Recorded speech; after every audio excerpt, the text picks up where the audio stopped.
What do you get when you combine a passionate and veteran sports writer with a wife who is a casual observer? The answer? Married to the Game. This landmark sports talk radio show discusses sports from a married couple's perspective. Married to the Game with Rory and Lakita begins right now.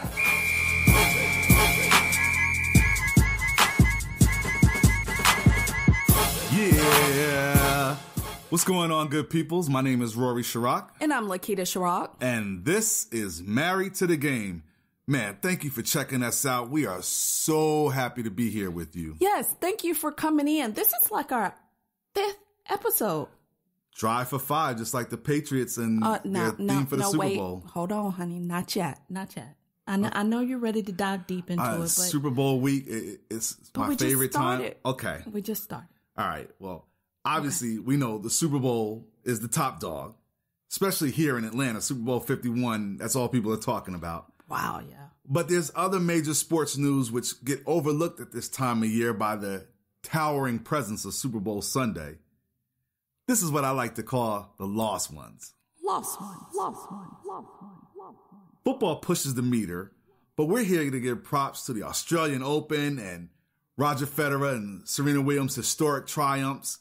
We're going to recap the NHL All-Star Weekend, and then we're going to jump on the A train and head uptown to shed some light on the young ladies of figure skating in Harlem.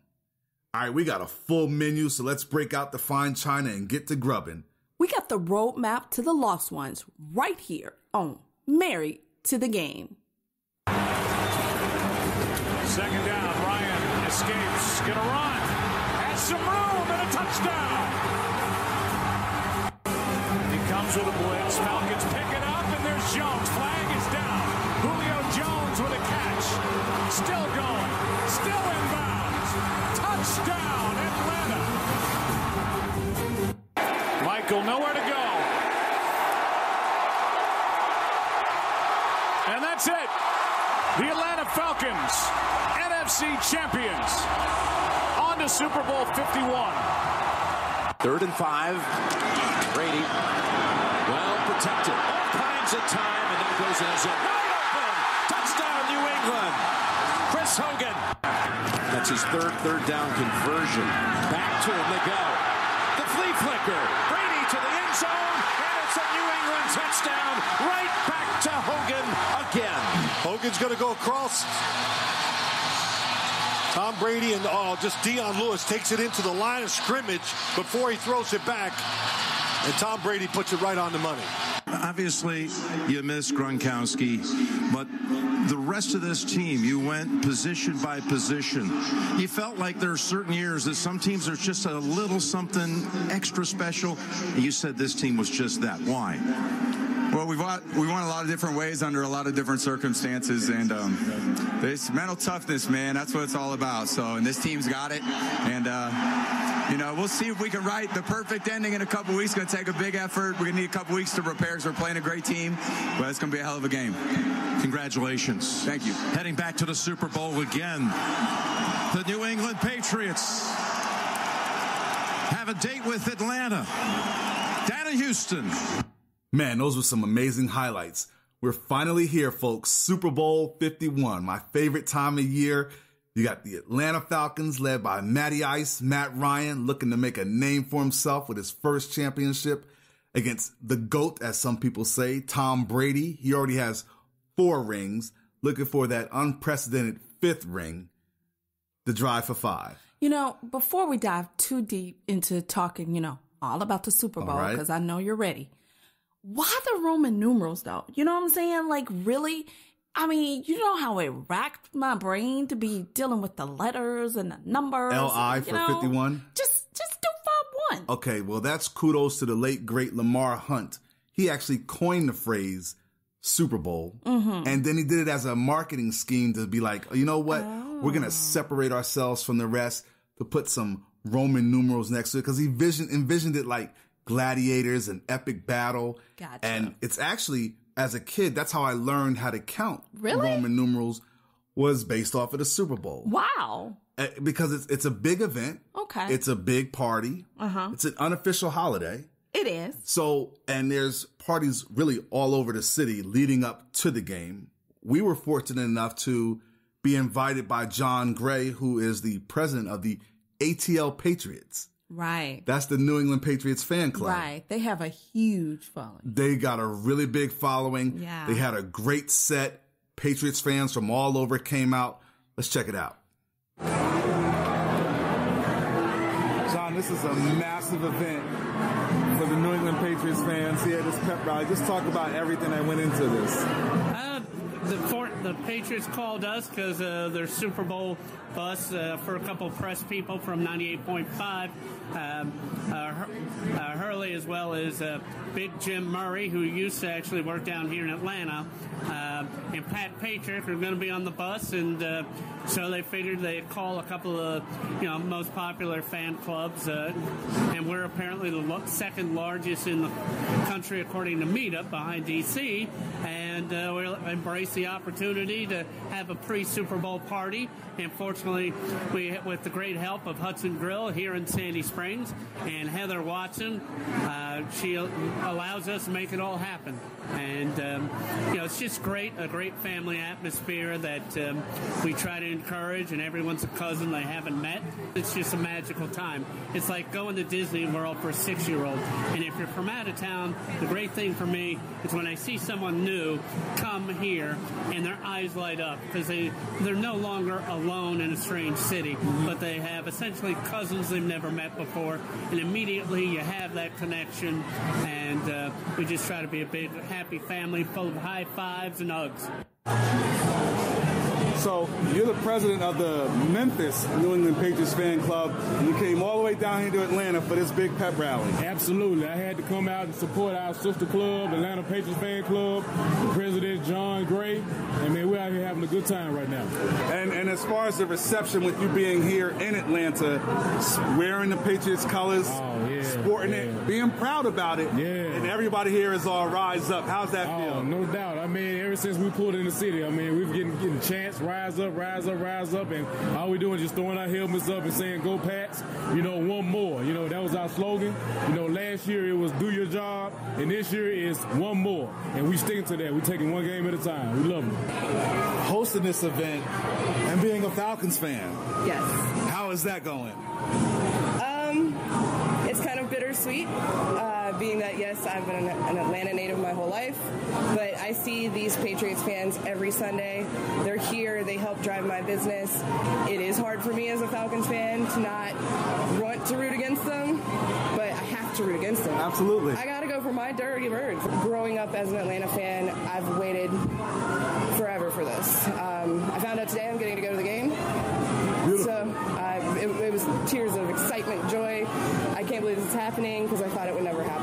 So I'm definitely super excited, and I'm happy for my customers, my guests, the Patriots fans, but I'm also, I'm really rooting for my Birds. Like, I got to. Man, that was really fun. But you know what? The Falcons really threw down. Well, they're the hometown squad, so that was a good party. Yeah, and we know how to do that. So let's check that out. But I do want to make sure one thing that everybody knows who we are and where we are. So at some point, I think we've got to do the ATL chant, which we do in the Dome. So we're going to start it now. Somebody's going to start with the ATL chant. Ready to go? ATL, ATL, ATL.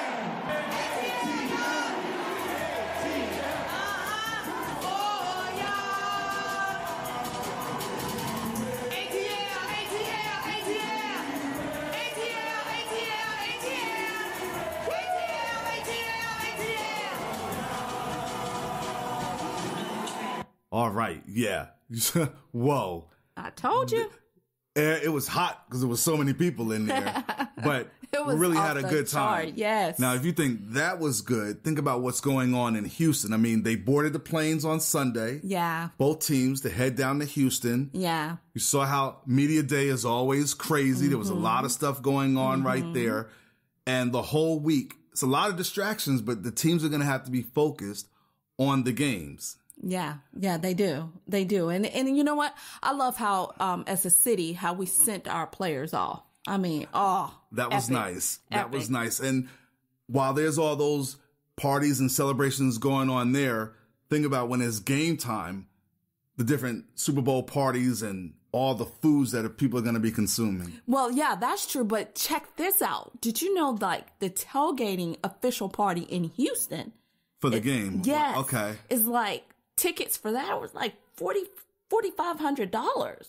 Just for a tailgating. Yeah, just for a tailgate. Now that's a party. But yeah, the Super Bowl parties at the homes are going to be off the charts. Well, people usually grill out, have some ribs and some chicken. Now there better be some good food for that tailgating party that those people are trying to go to. And I'm sure it will be. But you know, for me, I'm all about the food anyway. So. And I'm about the food and the game. I mean, the food's got to be good, but you know, I got to have my grubs. Gotta have my pizzas, some chicken. Yeah. And definitely want to watch a good game and see some good TV commercials this time around. They've been kind of lame the past couple of years. They have been lame, but hopefully, you know, now that the Dirty Birds are in there, maybe they'll spice it up a little bit. Because we've had a couple of good commercials, but there's been way more, like last year, some like, whoa, we really did that? So hopefully, and it's like about $3 million an ad, so hopefully we got some good commercials. Yeah, I hope so too. But how about this? The halftime show with Lady Gaga. She sang the national anthem last year. She ripped it. Mm-hmm. And then, you know what? There was some like halftime drama where a diehard Atlanta Falcons fan was getting together a lot of support in trying to get Lady Gaga off the halftime show. I think she'll be good. Yeah, I really think she would too. But they were trying to go for more of a different type of audience. But yeah, I'm rooting for Lady Gaga. I think she's going to put forth a good show. It's going to be all these fireworks. Me personally, I'm really all about the game. And to be honest, very rare will I pay attention mostly to the halftime show. Right. I'll peep it out every now and then. It hasn't been a good halftime show since Prince. But I'm going to peep it out a little bit. But I'm really going to be focused more on the game. Right. Speaking of the game, who you got? Of course, no doubt, Atlanta. I am not going for the Patriots and they knocked out my Steelers. No, can't do it.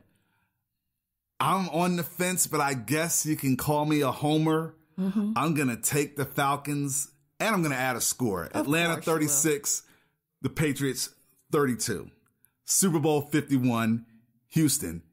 Can't wait.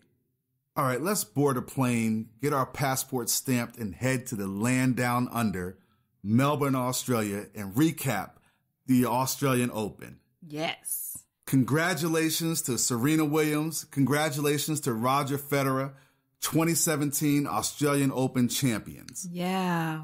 Now, Serena. Yes. 23 Grand Slam titles. 3 big ups. I mean, she did that. Well, she always does that. I mean, she's just awesome. She is. Yeah. And the thing is, this time she beat her sister. Her older sister, Venus. Yeah. She beat Venus in straight sets, 6-4, 6-4. Now, we both have older sisters. Mm-hmm. I wonder what it would be like to duke it out with them in some type of competition. It's one thing for an ordinary competition, but a major championship. No mercy for me. No mercy. I mean, it's a competition. You know, on the court, we're competitors. Off the court, we're sisters. No mercy. I mean, heck, even in a game of spoons, I didn't have mercy on my sister. And they show a lot of love. They feel the same way in terms of when they're playing, but it's a win-win for the Williams household. Right. Once it's all done, they hug and they love each other. Let's take a listen to that soundbite.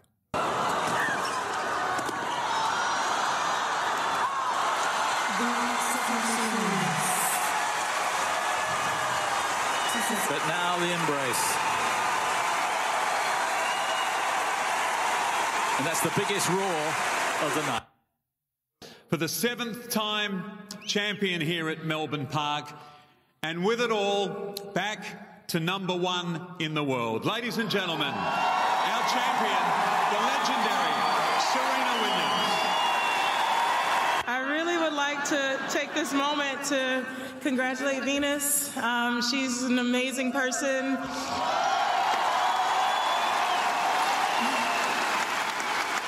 There's no way I would be at 23 without her. There's no way I would be at 1 without her. There's no way I would have anything without her. She's my inspiration. She's the only reason I'm standing here today and the only reason the Williams sisters exist. So thank you, Venus, for inspiring me.